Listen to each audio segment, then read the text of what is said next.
So did the Obama administration orchestrate a political hit job, basically spying on the president and his campaign as he was taking office? Well, it's a powerful allegation, and when I spoke with the president himself, he didn't pull any punches. As a matter of fact, he went even further, bringing up the T word, treason. Here's a clip of that exchange.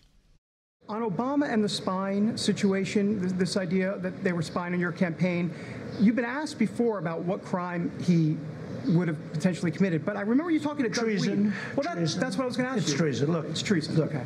That's when I came out a long time ago, I said they've been spying on my campaign. I said they've been taping, and that was in quotes, meaning a modern-day version of taping. It's all the same thing, but a modern-day version. But they've been spying on my campaign. That always kind of makes me laugh. Treason, treason. Of course it was treason. That's typical Donald Trump. All right, joining us now to talk about this and more is former acting director of national intelligence and the former U.S. ambassador to Germany, Ric Grenell. Ric, thank you for being here. Appreciate it. Thank you for having me, and congratulations on guest hosting. Oh, thank you. Thank you. I'm looking for the check. I'll let you know if it ever arrives. I appreciate it. Hey, look, you just heard the president say former President Obama committed treason. What do you say about something like that? Well, look, let's look at the facts.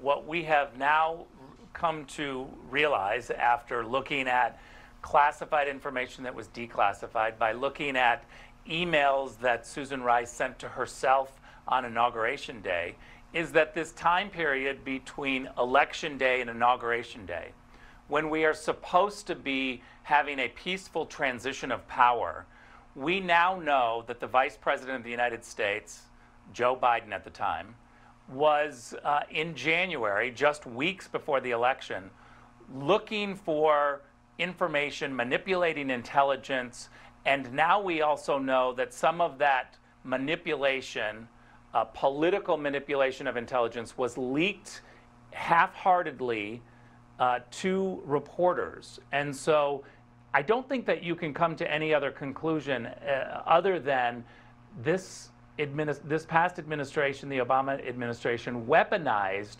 intelligence. There's a lot of charges that people politicize intelligence. And let me be very clear. I think that it's terrible when either the Republicans or the Democrats weaponize, politicize intelligence, when they take raw intelligence and they put it out there like it's verified. Intelligence is an estimate, and it needs to go through a process of being verified. Anyone who leaks raw intelligence for political purposes should be condemned.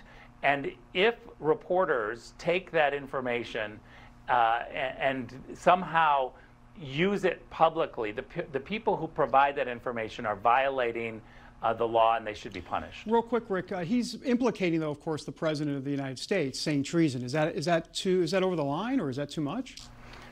Look, I agree with President Trump, because when you look at Susan Rice's own words, again, she emailed herself on Inauguration Day, the Inauguration Day of President Trump. She emailed herself after the 12 o'clock time period when President Trump was now the president. She was still at the White House, and she sent an email to herself under the Trump presidency.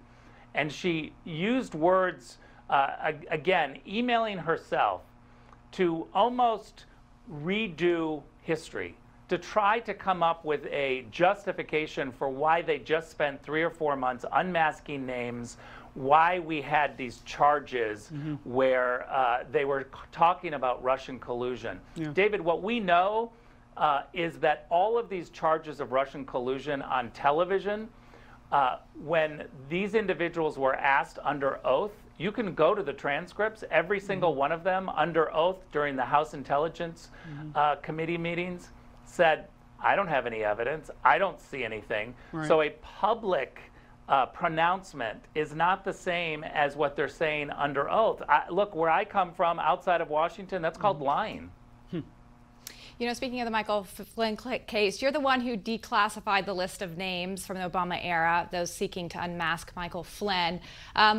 Vice President Joe Biden was on that list. He was asked about that and said he only knew about the fact that he was being investigated, that Michael Flynn was being investigated. But recently, unsealed documents would suggest that Vice President Joe Biden at the time was actually the one who suggested the investigation of Michael Flynn. Do you buy that he didn't know anything beyond the fact that he was being investigated? I may buy that he doesn't remember because he seems to have a very short memory right now, but I don't buy that he didn't know. And Susan Rice's email is clear. Again, she wrote an email to herself on the inauguration day of President Trump about a meeting that had taken place a week or two before. That is suspect. That is suspicious. And anyone who looks at the facts can immediately say that Susan Rice was up to something. She was covering tracks. She was trying to redo history on what had been transpiring over the last couple of weeks. Look, I have to go back to this point because I think it's a really good point. We have an election day in November and an inauguration day in January. That's a transition period. The reason why there's a gap is because we're the greatest country in the world with serious policy issues, and we have to have a peaceful transition of power to hand off to the next administration. So I think this is the period where I focused on, because we know who the president is, and the team that is currently in office clearly was up to no good when it came to looking at what Flynn, the incoming national security advisor, was doing. He was talking to foreign leaders, which is exactly what he is supposed to do. And by the way, I encourage your viewers to go read Susan Rice's transcript, which is on the DNI website and is publicly available, because she will admit in her transcript, she and Samantha Powers both say that they, during their transition from Bush to Obama, they were planning and talking to world leaders and having meetings. They did that once they were known in November to have won the election when Obama won. President Bush is still the president until late January, and they are preparing. The Bush team didn't have any problem with that.